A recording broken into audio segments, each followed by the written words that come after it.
नमस्कार, आप देख रहे हैं खबर एक्सप्रेस। मैं हूं आपके साथ कल्पना। शुरू करते हैं इस वक्त की बड़ी खबरों के साथ, लेकिन सबसे पहले रुक कर लेते हैं महानगर की खबरों की ओर। तृणमूल कांग्रेस मंगलवार को यानी आज खेला हॉबी दिवस आयोजित कर रही है, जिसमें पार्टी के नेता राज्य भर में खेलों को बढ़ावा देने के लिए फुटबॉल मैच आयोजित कर रहे हैं। मुख्यमंत्री ममता बनर्जी ने कहा कि वह इस आयोजन में युवाओं की बड़ी भागीदारी की उम्मीद कर रही हैं। गौरतलब है कि पिछले वर्ष राज्य विधानसभा चुनाव के दौरान खेला हॉबी एक तरह का युद्ध घोष बन गया था। चुनाव में तृणमूल कांग्रेस ने भारतीय जनता पार्टी को हरा दिया था और लगातार तीसरी बार सत्ता पर काबिज हुई थी। मुख्यमंत्री ममता बनर्जी ने पिछले वर्ष घोषणा की थी कि 16 अगस्त खेला हॉबी दिवस के तौर पर मनाया जाएगा।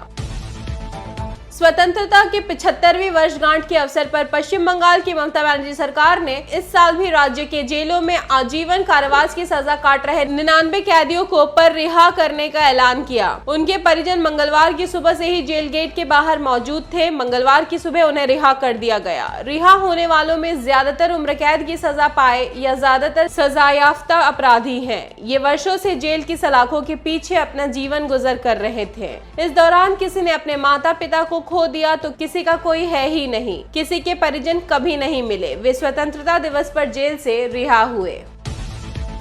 पश्चिम बंगाल में कोरोना के मामले कुछ हद तक नियंत्रण में हैं, लेकिन पिछले साल की तुलना में अगस्त के पहले सप्ताह तक पश्चिम बंगाल में डेंगू के मामले लगभग 7 गुना बढ़ गए हैं। कम से कम 11 नगर पालिकाओं को उन क्षेत्रों की पहचान की गई है जहां तेजी से बुखार के मामले बढ़े हैं। राज्य के स्वास्थ्य विभाग ने कहा कि 2021 में अगस्त के पहले सप्ताह तक लगभग 450 डेंगू के मामले का पता चला था। इस साल इस अवधि के दौरान यह संख्या बढ़कर 3104 हो गई है। ब्लैक डायरी बनी आफत, खोले अर्पिता के कई राज, ईडी के अधिकारियों ने जेल में की पूछताछ। अब रुक करते हैं देश और विदेश की खबरों की ओर। कश्मीर में आईटीबीपी की बस खाई में गिरी, 10 जवानों की मौत। बस में 41 जवान सवार थे। सभी अमरनाथ यात्रा से ड्यूटी कर लौट रहे थे।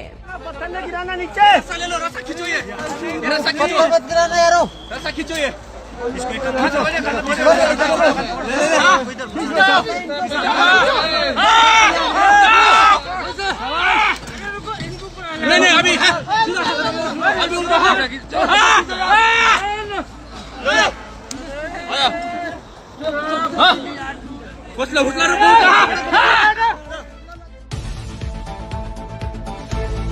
नीतीश कैबिनेट में 31 मंत्रियों ने ली शपथ। पिछली बार से 6 यादव और 3 मुस्लिम ज्यादा, अगड़ी जातियों से 5 मंत्री घटे। सभी खबरों की विस्तृत जानकारी के लिए देखते रहिए खबर एक्सप्रेस। फिलहाल के लिए इतना ही। नमस्कार।